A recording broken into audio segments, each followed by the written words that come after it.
많아? 자기 수업만 듣는 줄 알아.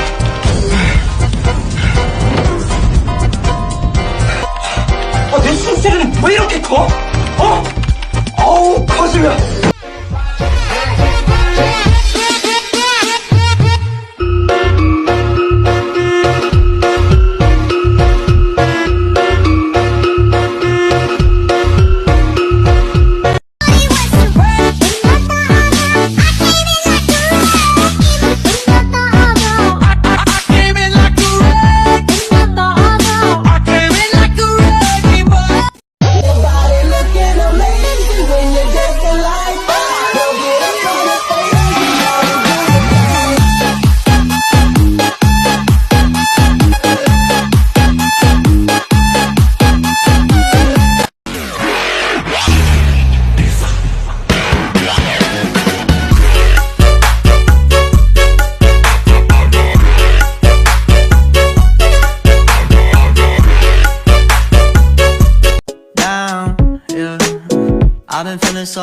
I've been feeling so down, yeah.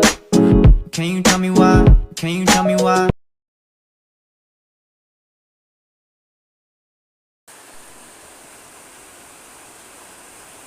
Assalamualaikum warahmatullahi wabarakatuh. Perkenalkan, nama saya Junita Anggraini dari kelompok 8. Di sini saya akan membahas tentang alat evaluasi dengan mata pelajaran pengembangan evaluasi PAI yang dibimbing oleh dosen Ibu Ria Maharani, SPDI, MPDI. Baiklah, di sini saya akan menjelaskan pengertian alat evaluasi. Alat adalah sesuatu yang dapat digunakan untuk mempermudah seseorang dalam melaksanakan tugas atau mencapai tujuan secara lebih efektif dan efisien. Kata alat biasa disebut juga dengan istilah instrumen. Dengan demikian, alat evaluasi juga dikenal dengan instrumen evaluasi. Selanjutnya, alat evaluasi dikatakan baik apabila mampu mengevaluasi sesuatu dengan hasil seperti keadaan yang dievaluasi. Teknik evaluator dalam menggunakan hal tersebut dikenal dengan teknik evaluasi, yang dibagi menjadi dua, yaitu teknik non-tes dan teknik tes. Baiklah, selanjutnya observasi dibagi menjadi dua, yaitu observasi partisifan dan observasi sistematik. Observasi partisifan yaitu observasi yang dilakukan oleh pengamat. Dalam hal ini, pengamat memasuki dan mengikuti kegiatan kelompok yang sedang diamati. Sedangkan observasi sistematik yaitu observasi di mana faktor-faktor yang diamati oleh didaftar secara sistematis dan sudah diatur menurut kategorinya. Berbeda dengan observasi partisifan, maka dalam observasi sistematik ini pengamat berada di luar. Selanjutnya, tes ialah sesuatu percobaan yang diadakan untuk mengetahui ada atau tidaknya hasil-hasil pembelajaran tertentu pada seorang murid atau kelompok murid-murid tersebut.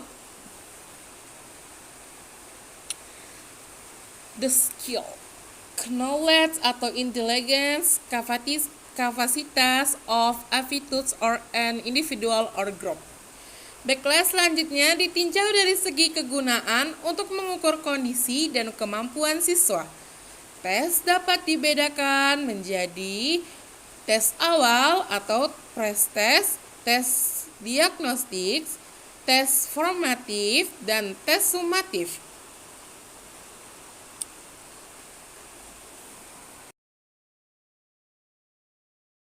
Ada jenis-jenis alat evaluasi yang dibagi menjadi dua, yaitu tes dan non-tes.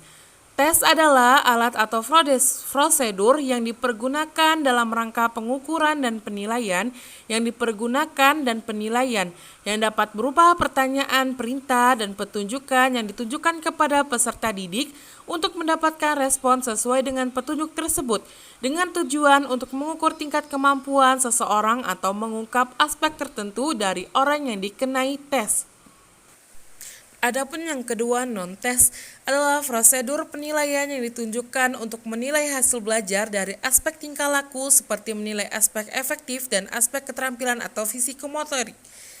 Ditinjau dari pelaksanaan, tes terdiri dari tes bentuk uraian dan tes bentuk objektif. Adapun tipe benar salah adalah tes butir soal yang terdiri dari pernyataan yang disertai dengan alternatif jawaban itu jawaban atau pernyataan yang benar dan yang salah. Khusus untuk evaluasi hasil pembelajaran, alat evaluasi yang paling banyak digunakan adalah tes. Dalam pengertian umum, alat adalah sesuatu yang dapat digunakan untuk mempermudah seseorang dalam melaksanakan tugas atau mencapai tujuan secara lebih efektif dan efisien.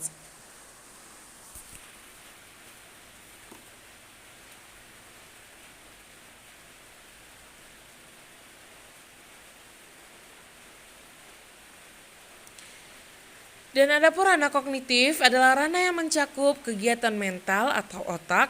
Menurut Bloom, segala upaya yang mencakup aktivitas otak termasuk dalam ranah kognitif. Ranah kognitif berhubungan dengan kemampuan berpikir, termasuk di dalamnya kemampuan menghafal, memahami, mengaplikasi, menganalisis, mensintesis, dan kemampuan mengevaluasi. Adapun selanjutnya, alat evaluasi berdasarkan lingkup kegiatan pembelajaran. Evaluasi hasil pembelajaran adalah evaluasi hasil belajar mencakup tingkat penguasaan siswa terhadap tujuan pembelajaran yang ditetapkan, baik umum maupun khusus, ditinjau dalam aspek kognitif, efektif, dan fisikomotorik. Baiklah teman-teman, selanjutnya ada tes lisan. Tes lisan yakni tes yang pelaksanaannya dilakukan dengan mengadakan tanya jawab secara langsung antara pendidik dan peserta didik. Karakteristik dari alat evaluasi ini adalah dalam pengujiannya tes dilakukan secara lisan dengan guru mengajukan beberapa pertanyaan kepada siswa. Selanjutnya siswa menjawab dengan kata-katanya sendiri sesuai dengan pertanyaan dan perintah yang diberikan. Adapun kelebihan dari tes lisan dapat menilai kemampuan dan tingkat pengetahuan yang dimiliki peserta didik, sikap serta kepribadiannya dikarenakan dilakukan secara berhadapan langsung bagi peserta didik yang kemampuannya berpikirnya relatif lambat, sehingga sering mengalami kesukaran dalam memahami pernyataan soal. Tes bentuk ini dapat menolong sebab peserta didik dapat menanyakan langsung kejelasan pertanyaan yang dimaksud.